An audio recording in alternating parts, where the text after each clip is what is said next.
महाभारत में कर्ण ने श्री कृष्ण से पूछा, मेरी माँ ने मुझे जन्मते ही त्याग दिया, क्या ये मेरा अपराध था कि मेरा जन्म एक अवैध बच्चे के रूप में हुआ? द्रोणाचार्य ने मुझे शिक्षा देने से मना कर दिया क्योंकि वो मुझे क्षत्रिय नहीं मानते थे। क्या ये मेरा कसूर था? परशुराम जी ने मुझे शिक्षा दी, साथ ये शाप भी दिया कि मैं अपनी विद्या भूल जाऊंगा क्योंकि वो मुझे क्षत्रिय समझते थे। भूलवश एक गौ मेरे तीर के रास्ते में आकर मर गई और मुझे गौ वध का शाप मिला। द्रौपदी के स्वयंवर में मुझे अपमानित किया गया क्योंकि मुझे किसी राजघराने का कुलीन व्यक्ति नहीं समझा गया। यहाँ तक कि मेरी माता कुंती ने भी मुझे अपना पुत्र होने का सच अपने दूसरे पुत्रों की रक्षा के लिए स्वीकारा। मुझे जो कुछ मिला दुर्योधन की दया स्वरूप मिला। तो क्या ये गलत है कि मैं दुर्योधन के प्रति अपनी वफादारी रखता हूँ?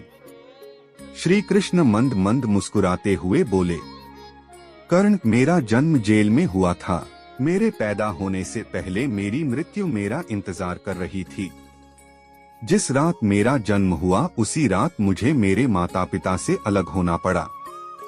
तुम्हारा बचपन रथों की धमक, घोड़ों की हिनहिनाहट और तीर कमानों के साये में गुजरा। मैंने गायों को चराया और गोबर को उठाया।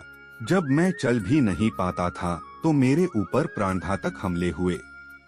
कोई सेना नहीं, कोई शिक्षा नहीं, कोई गुरुकुल नहीं, कोई महल नहीं। मेरे मामा ने मुझे अपना सबसे बड़ा शत्रु समझा।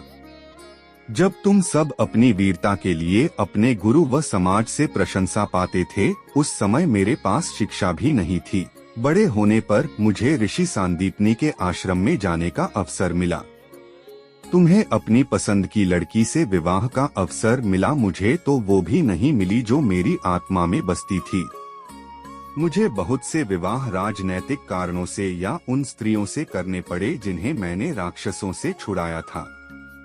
जरासंध के प्रकोप के कारण मुझे अपने परिवार को यमुना से ले जाकर सुदूर प्रांत में समुद्र के किनारे बसाना पड़ा।